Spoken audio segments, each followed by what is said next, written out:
Day one, start of a 9-day canoe trip. We are starting at Johnny Lake and we're traveling to David Lake. Then we've got a 100-meter portage, 50, 190, 745. Looks like a little bit of creek.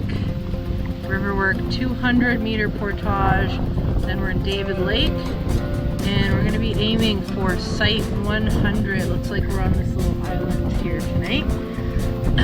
Should take us about 4 hours, I think. So we're hoping to get in by 7-ish. Get everything set up, have a nice steak and veggie dinner. There's all our gear.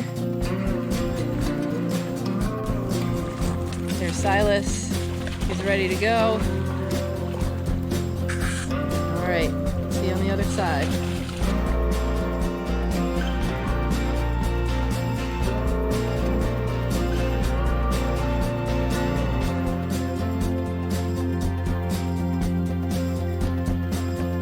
So we made it to our first site, David Lake.